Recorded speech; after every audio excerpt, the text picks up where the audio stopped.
Today I only have to go second. Remember last time the Army got together, I think I was like sixth. And by the time they got to me, I just said ditto with what all they said. Congressman Hayes, sir, it's always great to see you, ma'am. Welcome. Reed, it's good to see you. Mayor Schiavone, it's always good to see you and your lovely wife with great ideas. And to point out, you know, to echo kind of what the General's saying, what Joanne has going on with the I guess it would be the world's largest baby shower that's going to happen in November, is just an example of the demonstrated care that is actually existing here in Fayetteville for our soldiers and our airmen, as General Bartell mentioned. But at our home out on Pope, in the evening normally, Katie will grab, and I don't have it with me because I left it in the back, she'll grab my next day's calendar and she'll go over exactly what am I doing to earn the taxpayer's dollar tomorrow. Well, she saw that I was coming here to talk to this idea of the sanctuary. And if any of you heard us on the George Breeze Military Monday, on Monday, we had the whole clan there. I say the whole clan, just Katie, Ryan, Bonnie, and I. But Ryan got on, and I'll get to my point, but Ryan got on, he's talking about Terry Sanford, and of course George Breeze said, well, I went to Fayetteville High School, I think is what it was called before it was Terry Sanford.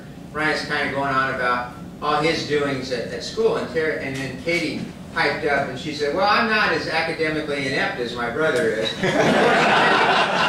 She meant to say as academically inclined as my brother is, because Katie is much more social. Katie is much more social, and we love her to death. Well, last night she got out my calendar, she said, hey, what's this sanctuary thing that you're going to go speak at? And of course Ryan, in his, he is a senior and she's a sophomore, so in his way to kind of talk down to her, she says, hey, what do you mean, sanctuary? You know, Katie, sanctuary, that's where, you know, people go and you know, if you're in trouble, you go there and you get immunity, you're not in trouble. And she says, I don't think that's what this means. She says, sanctuary is kind of where you go and people take care of you. People look out for you. And I said, Katie, you are not as academically inept. I said, you are absolutely right. I said, that is what this is going to be all about. And I tell you, in words, in deeds, it's just not rhetoric. It lives, it breathes right here in Fayetteville. Another story that I'll give you is when Bonnie and I first got here 2 years ago, when we came to be the Vice Wing Commander.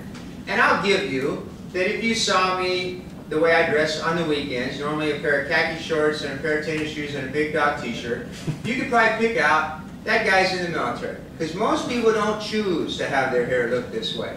But you couldn't tell if I was a senior non-commissioned officer, Mr. Honorary Senior Non-Commissioned Officer. You couldn't tell if I was a Master Sergeant. You couldn't tell if I was a Major or Lieutenant Colonel. You certainly couldn't tell that I was the Vice, at that time, the Vice Wing Commander of Pope Air Force Base just by looking at me. But we were at J.C. Penney's. We're buying go-back-to-school clothes for Katie. Bonnie and Kate are in the line, as ladies and their daughters do, had more than anybody needed to buy. So they were putting that out onto the counter, and then Bonnie began, which we've become accustomed to. You have to dig through the purse, find the driver's license, which is from out of state, find the military ID card so they'll take your check. Bonnie's halfway digging, and the lady behind the counter said, ma'am, that's not going to be necessary. It's apparent your husband's out at the post. Your check is good here. Now, Bonnie did correct her. She said, no, we're out at the base. But she appreciated the fact that this lady, and I wasn't standing with Bonnie. I was a ways away. And the lady recognized and noticed, no, ma'am, you don't need to worry about that. Your check is good here.